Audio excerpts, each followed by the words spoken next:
If you find this recording, don't post it on social media. It's gonna be a real tearjerker. Killing off a major player in an ensemble cast is always a risky move. And when that ill-fated character is the superhero that practically defined an entire generation, the stakes don't get any higher. So when the MCU decided to send Iron Man off into the great beyond, the studio truly had their work cut out for them. Despite seemingly impossible odds, Tony Stark's triumphant final scene rose to the challenge with exceptional results, thus becoming one of the most successful character deaths of all time. And again, that's the hero gig.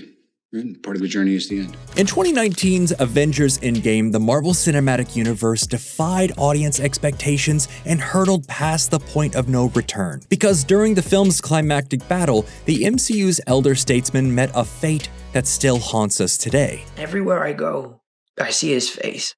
I just really miss him. And unlike some of the Marvel's less fortunate fallen, Iron Man's death hits hard for all the right reasons. After grabbing Thanos by the Infinity Gauntlet in Endgame, Iron Man is quickly shaken off by the genocidal tyrant. Pounded back into submission, it seemed as if the purple baddie had finally overtaken the hero, uttering a typically curt and pointed proclamation. I am inevitable. Thanos once again asserts his dominance over all living things. But as our collective hearts both sink and soar at the sound of an empty snap, Tony Stark raises his freshly refurbished Infinity Fist in defiance, and the audience, in turn, pumped their own fists in absolute triumph. The clearly diminishing hero forces out a familiar phrase. And I am Iron Man.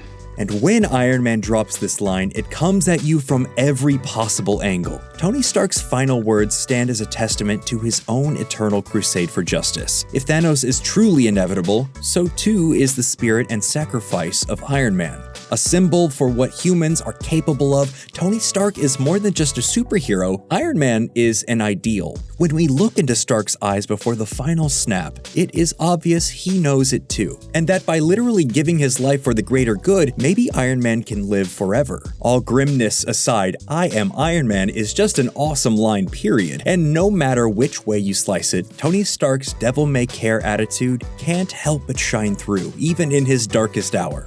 Don't feel bad about this.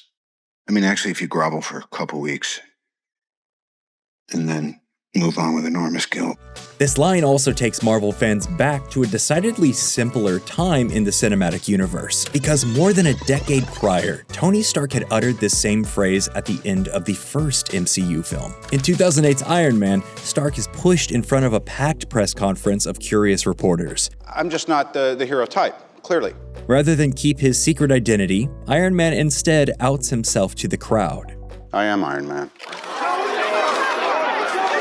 Originally unscripted, actor Robert Downey Jr. fully improvised this now iconic moment. Not only was this catchphrase off script, it was also completely outside the realms of comic continuity. In fact, MCU mastermind Kevin Feige claims the first I am Iron Man moment helped shape the studio into what it is today. That success inspired us to go further in the trusting ourselves to find balance of staying true to the comics and the spirit of the comics, but not being afraid to adapt and evolve, and to change things. You're welcome, I guess.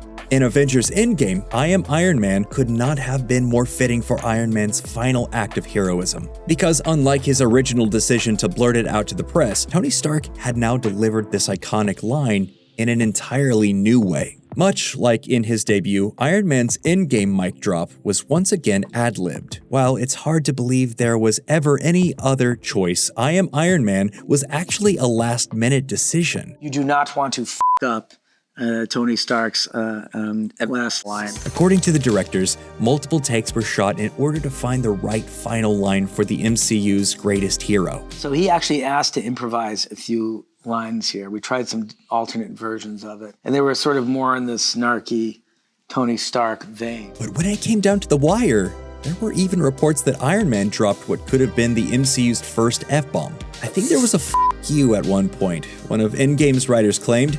Didn't he say "f off"? He may have said it. You do a lot of takes. We tried some alternate versions of it, Joe Russo said, and they were sort of more in this snarky Tony Stark vein. He wasn't playing it with enough pain of the power of the stone surging through his body. In fact, Anthony Russo added, the edit that we ended up settling on in that version was a version where he said nothing. Eventually, the Russo brothers' longtime editor Jeff Ford had the perfect plan. Having worked on the original Iron Man film, the editor was watching the footage with a particularly keen eye. After Thanos made his final statement, Jeff went, "I am Iron Man." We were like, stop the Avid. We were struck by What did you just lightning say? We called Downey. We said, you got to put the suit back on. From the inception of the MCU, Tony Stark has been the face of the entire franchise. While other heroes have come and gone with varying levels of importance, Iron Man's staying power is without question. In fact, without the success of this original feature film, it's hard to imagine the existence of a Marvel Cinematic Universe at all. But when we look back on the MCU graveyard, it's clear that not all character deaths were given the same level of care and consideration as Iron Man, even in the same film.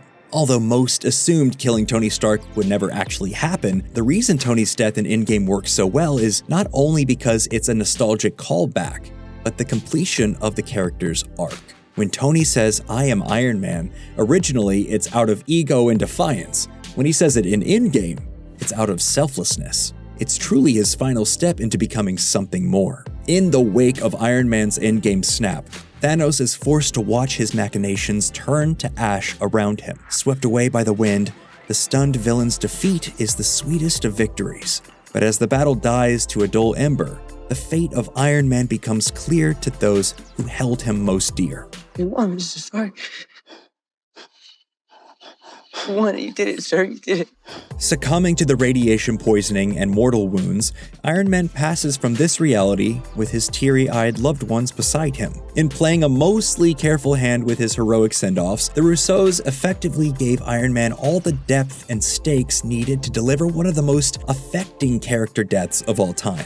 So I thought I'd probably better record a little greeting in the case of an untimely death on my part. After such an epically fitting end, it feels blasphemous to consider a world where the memory of Tony Stark's sacrifice could be distorted. But in true comic book fashion, that might just be the case. After announcing Robert Downey Jr.'s return to the MCU, many ardent fans were spooked by the revelations. While the Iron Man legacy seems safe for now, RDJ is set to hit the silver screen in a decidedly less valiant role. Taking up the Victor Von Doom mantle from so many failed attempts before him, the former Iron Man star will henceforth be known as Dr. Doom. Will the Russo brothers be able to adapt the greatest villain ever seen in Marvel Comics to the silver screen? It sure doesn't seem like they've set themselves up for success, but who knows? Maybe this idea is so crazy it just has to work. No matter what the future holds for the MCU, one truth remains. The death of Iron Man in Avengers Endgame will go down as one of the most satisfying conclusions in storytelling. We all felt it.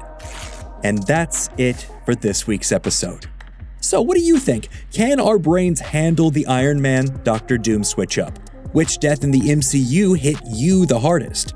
Let us know in the comments below, and as always, be sure to subscribe to keep up with all our Nerdstalgic videos.